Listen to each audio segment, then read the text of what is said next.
It seems like we're racking up a few shows with sapphic leads where the show centres around cops.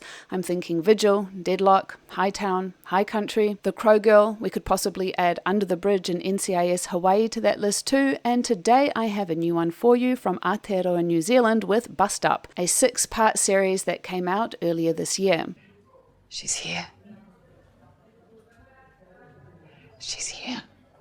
We're in the small fictional town of Waitote, somewhere in Northland, in the middle of a poorly planned bank robbery. With armed men coming in to deal with the situation, local cop Deb Brighton goes somewhat rogue when she enters the bank herself in order to defuse the situation, suspecting who the robber is underneath his shark mask and wanting to ensure a peaceful resolution. She's almost successful, but the young man ends up shot, and as he's being taken off to hospital, she spots the new detective, Mihi Renata, that is starting work that day, and there is instant recognition. They clearly have some serious history as they look at each other from across the police tape, although we don't quite know what it is except that it's big. To the point that Deb is hiding in the police bathroom to avoid her. I wasn't hiding from you. I didn't know you worked here. No one else seems to know this history either, and so the senior sergeant tells them to pair up as they interview the young man who got shot to understand why he was trying to steal money. Mihi suspects there is more to the story than they're being told, and as they follow the clues, it leads them down a twisting path with different threads pulling together over multiple investigations to uncover a crime that has deep roots in the community. This is all happening as Deb and Mihi are repeatedly pushed together, stirring up suppressed emotions which threaten Mihi's marriage and pick at Deb's unhealed wounds for how things ended between them. Look, I've been... Don't. But I... Just take it down. Don't. Well, can we at least have some... No. We're working. So it's not hard to guess that they were once lovers, although the first episode waits until the end to confirm it. Not what I expected. Because he's not Māori. Because he's he. The show is slow to reveal further details as to what happened between them, but it's done in a way that I liked, using the two women's reluctance to face their past with each other as the primary obstacle, while all the while we are also watching that awkwardness thaw. The chemistry between them begins to bubble again despite their best efforts not to go there, and let me say that their chemistry is lovely. Oh, no! Stop it! Stop it! You two into each other or something? Oh? The way the investigation unfolds is, in fact, perfectly calibrated to re-establish their bond through forced proximity and the dangerous nature of the work. How that bonding happens reveals some important character traits for both women, hinting at how it could lead them towards some serious issues in the already greenlit second season, and I suspect as their relationship grows, they will find themselves in some very hot water together. I'll discuss more details about that in the spoiler section, but suffice to say, their relationship lies at the heart of the show in a very satisfying way. And look, while cop dramas haven't been my thing, if they keep making them gay like this, I will keep watching them. The actual investigation elements of the show I enjoyed. Each episode appears to be a different investigation: a bank robbery, kids left home alone, a car crash, a wild hen's night gone wrong. But as the season progresses, each investigation overlaps to boil down to a dynamic climax that offers up a satisfying resolution in one sense. They get the criminal they are after, while also pointing to a much bigger fish that needs to be caught. It is absolutely a drama, but they did infuse it with some quirky Kiwi humour too, which helps to counterbalance some of the bleaker themes, and I thought they struck the balance well. Some of the highlights for me were Deb with her adorable gay police shorts, her munching down on some chips.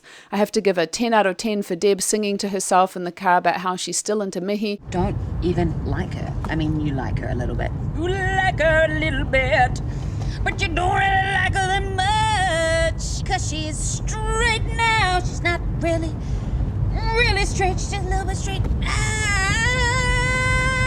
And later, Deb demanding Mihi sing her their song about lesbian seagulls over the radio, with the search and rescue and the rest of the police listening in as she waits to be saved from an ocean cave with the rising tide already up to her neck. Come with me, lesbian seagulls. I I want to make a note of the Māori representation too. I don't really keep up with Kiwi productions much, but it feels significant that the Senior Sergeant Leslie Kelsey is in charge of the town precinct, so in a position of power. There is the smart and capable Gala, played by Kura Foster, who you may recognise from New Zealand's other lesbian show, Double Parked, who works at the police station. And then there is Mihi, who is the one who became a detective, not Deb, and therefore has seniority over her. If you know about racist Māori stereotypes, it's pretty much the same as all over the world for Indigenous populations, so I appreciate seeing capable, smart and strong Māori women leading the pack, and in that vein I think it's also noteworthy that the drug mules were Pākehā women and that the one criminal Māori woman, Chantal, was a highly skilled car painter and therefore had her own agency. None of how these women are presented is belaboured. It doesn't feel like they're trying to make a point about it. It's all very smoothly and subtly integrated. And look, we also meet Mihi's cousin Sunny, who is most certainly doing some seriously illegal things, so they're allowing for nuance of representation and most importantly, not expecting one character to represent an entire race. I also have to mention that it's only the second time I've seen a sapphic Māori woman on television, which sounds insane saying that. The other being Jay on the one and only New Zealand soap Shortland Street back in the 2000s, and well, things ended very, very badly for her. If any of you know of other representation, please let me know. I don't have any real criticisms except for the sniper shooting at the start of the first episode, which felt way too Hollywood. Like, in what small New Zealand town is this happening? That aside, I was entertained and engaged by the story and of course by the sapphic ladies who, like I said, had a lovely chemistry that I totally bought, and the entire emotional thrust of the series hinges on this relationship. I enjoyed their dynamic and it is a solid, worthwhile show that I fully recommend.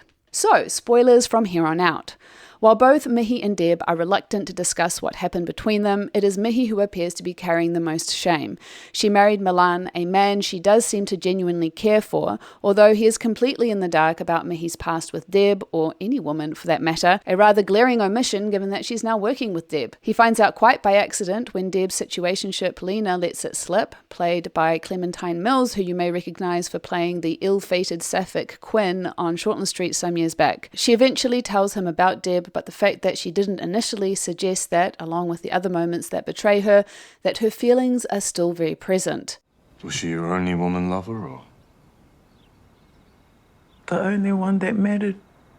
We're largely left to ponder, but it does feel like part of why she left so suddenly was at least partly because she was struggling with her sexuality. You're a good friend. And you are a beautiful closet queer who might just ruin my best friend's life. Milan, who, by the way, is a genuinely lovely man, feels Mihi slipping away from him and is powerless to do anything about it. At first, Mihi tries to keep an emotional distance from Deb, but, against her better judgment, and as their rapport re-establishes itself, her walls start to come down. Most significantly, when she and Deb decide to pervert the course of justice in the hopes of helping out this mother who is about to become busted for being a drug mule, while the true criminal masterminds get away without consequence. It solidifies their connection, it gives them a secret that binds them together, and when Deb is finally pulled out from the cavern filled up with water, her relief is tangible.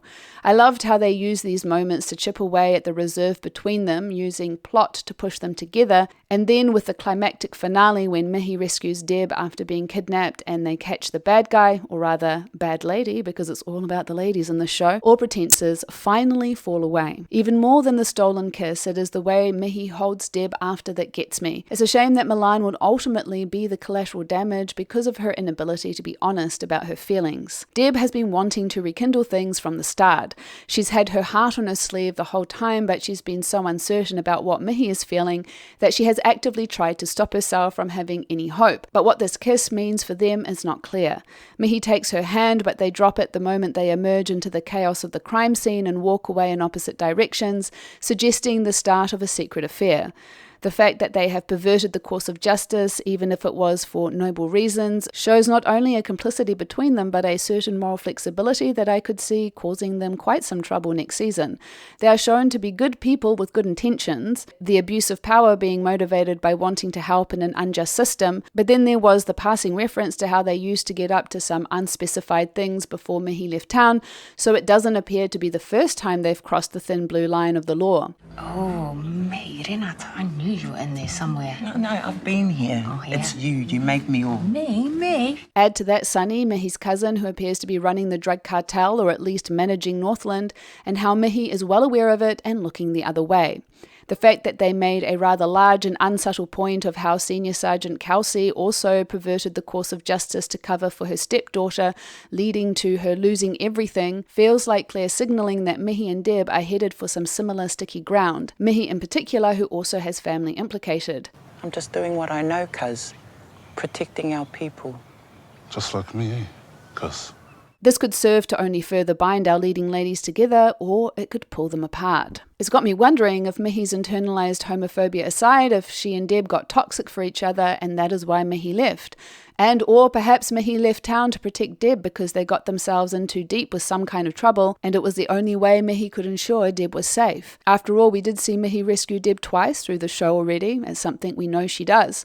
Or perhaps Mihi needed to break away from a bad situation, reinvent her life, which would also explain why she never told Milan anything much, because she was trying to keep the past in the past. We're given too few details to draw any solid conclusions, but I could well imagine there is more to Mihi's disappearance than we've been led to believe, and in all likelihood the truth will be forced out as Mihi is faced with choosing between her job and whānau and ultimately between Milan and Deb. So I will most certainly be checking out the second season.